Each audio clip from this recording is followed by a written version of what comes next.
Kan kalau bicara kilometer 50 sudah panjang cerita, panjang pembahasan, panjang diskusi, seolah-olah kalau ini sebuah film mungkin kita akan berulang-ulang nonton film ini, seolah-olah kita penasaran apa sih sebenarnya cerita di film ini. Padahal bagi saya tidak lagi memerlukan waktu panjang, tapi kapan kita akan memulai mengangkat masalah ini. Masalah ini bukan masalah yang sifatnya mendadak. Masalah ini sudah diskenariokan, bahkan sudah dirapatkan beberapa kali.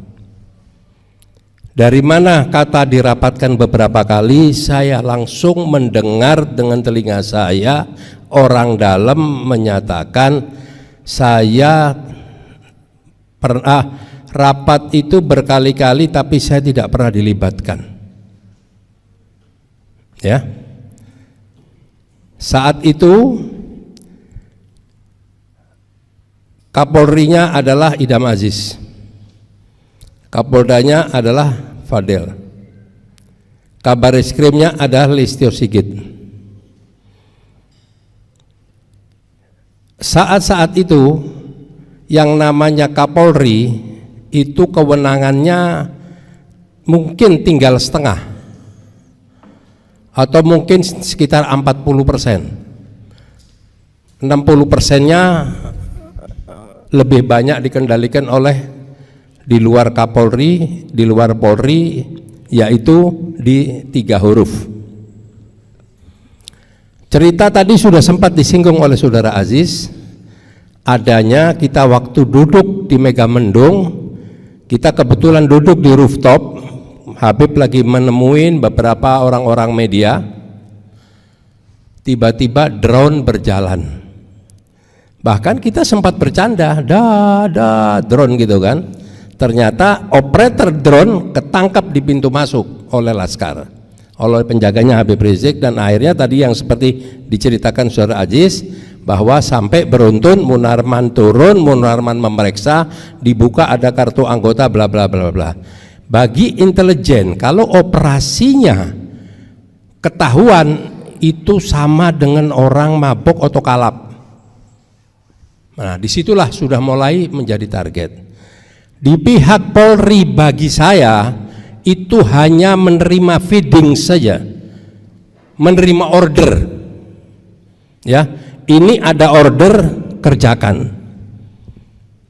Berjalanlah waktu. Kalau Habib itu memang mau dijadikan target awal, Habib bisa dihabisin atau diambil dari rumah. Jangan lupa, saat itu Habib sudah mendapat panggilan yang ke-1. Habib tidak datang, keluar panggilan yang kedua. Saya waktu itu bersama teman-teman mengusulkan kalau tidak mau datang, buat surat. Ternyata surat itu surat diterima tapi dianggap tidak berlaku. Nah, makanya lah mulai ditongkrongin di Sentul, di rumah Habib. Itu sudah 2 hari apa 3 hari? 2 hari ditongkrongin, nggak diapa-apain. Karena kalau dia nangkap, harapannya mereka, kalau mereka benar-benar mau menangkap basah, atau karena orang dipanggil sekali 2 kali tidak mau hadir, kan dijemput paksa, Habib bisa diambil. Mereka tidak. Mereka memang mencari. Jadi ada 2 skenario. Satu skenario sesuai dengan prosedur laporan polisi, Habib mau diproses, ya, kaitannya dengan panggilan, tapi ada perintah lagi dari atas, skenario yang lebih jelek. Nah, ditunggulah, ternyata begitu Habib keluar, barulah mulai di situ terjadi kejar mengejar. Kalau dibilang itu kejar mengejar, memang betul Laskar berhasil. Versi saya, Laskar berhasil menyelamatkan Habib, ya. Tapi mereka berhasil menggiring Laskar masuk ke kilometer 50 juga, iya. Tidak keluar dari target. Nah, jadi di sini sudah jelas semua ini by design, by skenario.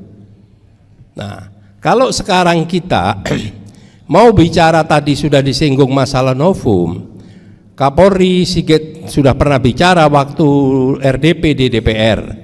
Kalau ada novum baru, sebenarnya kita tidak perlu mempermasalahkan novum, yang kita permasalahkan di mana CCTV. Kasus Sambo waktu awalnya berbelit-belit, begitu keluar CCTV diangkat, semuanya tergambar, transparan. Jadi sebenarnya yang perlu kita lakukan sekarang itu adalah mulai menanyakan atau mengusut langsung tuntas mana CCTV kita mau tahu. Mustahil CCTV itu tidak ada. Nah, begitu sekarang terjadi, kalau dibilang melakukan perlawanan, waktu di kilometer 50 yang 2 orang itu sudah ketembak, yang 4 masih belum diapa-apain dan tidak diborgol. Bagaimana mau dibilang melakukan perlawanan? Kalau memang orang ini membahayakan, harusnya diborgol. Nah, tapi saya tidak mau tahu cerita tentang itu semua, tapi dalam arti kata sudah waktunya kita mempermasalahkan. Nah, tadi Bung Refli mengundang si A si B. Saya pikir nothing, Pak Prof. Saya bersama teman-teman sudah berjuang habis-habisan untuk mendatangi Komisi 3 agar Komisi 3 mau menemui kita. Itu sampai surat pertama dibuat oleh Aziz Yanuar tidak dijawab, surat kedua tidak dijawab, bahkan yang ketiga saya bilang, Jis buat surat ke MKD. Ngerti Prof? Surat ketiga ke MKD pun tidak dijawab. Makanya saya akhirnya bilang tolong jangan menyerah, saya mencoba mendekati PKS. Melalui saudara Dr. Salim Sagaf Al-Jufri, Ketua Majelis Syuro, langsung ditelepon depan saya ketua fraksi adalah Jazuli. Nah, jadi kalau Profesor Refli mau mengundang, jangan mengundang Mardhani Segala, itu kan cuma public figure saja. Undanglah Jazuli. Nah, yang hadir di situ adalah Jazuli. Undang itu sekjennya yang gayanya kayak selebriti, ada juga di situ. Terus ada si siapa yang bekas polisi, Adang Dorojatun. Terus lupa lagi saya, ada 4-5 orang. Nah, dan di situ kita menghadirkan seluruh keluarga korban. Mereka semua meneteskan air mata, dan mereka sudah langsung menjanjikan menyurati Komnas HAM. Hah? Siapa? Nah, alhamdulillah keluarga korban sudah datang dan dipresentasikan satu persatu oleh keluarga korban. Mereka menangis meneteskan air mata. Baru sadar mereka bahwa sekejam ini. Tapi dua janji bahwa akan membuka pintu Komisi 3 agar kita bisa bertemu tidak pernah terrealisasi, termasuk juga mengenai Komnas HAM juga tidak terrealisasi. Nah, jadi kalau yang diundang itu misal Jazulis sebagai ketua fraksi, itu lebih bagus menagih janji dia saat itu agar ini bisa ditindaklanjutin. Siapa tahu PKS mungkin sekarang lagi gonjang-ganjing, montang-manting, terpuruk, mungkin dengan poin ini dia mungkin mau mencari sebuah poin yang baik. Nah, kalau bicara kok mengenai kilometer 50, Habib itu nggak tanggung-tanggung, bahkan sudah pernah menggelar sebuah munas. Munas apa? Munasnya adalah munas untuk kilometer 50. Dan kebetulan 4 atau 5 hari sebelum beliau pulang dari Mekah, saya diskusi WA dengan beliau tentang masalah-masalah. Dia menanyakan, apakah kilometer 50 antum udah pernah bahas? Saya bilang kilometer 50 ana tunggu antum pulang, Bib. Antum pulang kita bahas. Nah, jadi semua itu sudah dibuat, skenario-skenario itu. Jadi kalau saya melihat yang paling terbaik adalah sekarang kita mempersiapkan langkah-langkah kita agar ini mulai dapat diangkat. Kenapa? Satu-satu sudah mulai pensiun, sudah tidak berdinas. Contoh, Sambo sudah masuk penjara. Beberapa orang yang mendampingi Sambo yang ikut di dalam rapat-rapat itu juga sudah sudah dinonaktifkan. Idam sudah pensiun. Sebentar lagi Listio Sigit juga akan berakhir di tahun 2025. Nah, jadi akan lebih sulit kalau sudah menjadi orang-orang biasa. Nah, versi saya saat itu Sigit sedang jadi Kabareskrim. Nah, versi saya, dia tidak mengetahui semua permasalahan ini karena saat itu yang namanya Kapolri saja kewenangannya kalah sama Sambo, apalagi cuman Kabareskrim. Kenapa saya bisa menyatakan begitu? Kasus ini pernah mau diambil alih dari Polda menuju ke Mabes Bareskrim. Nah, sempat saya berdiskusi diundang, saya menyatakan ini barang panas, barang kotor, jangan diambil, kalau diambil akan selesai jelek. Akhirnya alhamdulillah besok koran Tempo keluar menyatakan bahwa barang ini sudah kebuka semua, ada saksi yaitu yang namanya supir mobil derek. Nah, tadi juga sudah disinggung bahwa jenazah itu banyak luka-luka yang berlebihan, jadi ada penyiksaan-penyiksaan. Ini kan hanya cuman pertolongan Allah, hikmah dari Allah.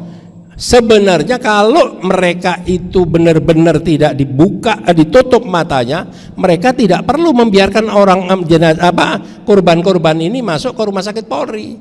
Setelah disiksa, dibunuh, buang.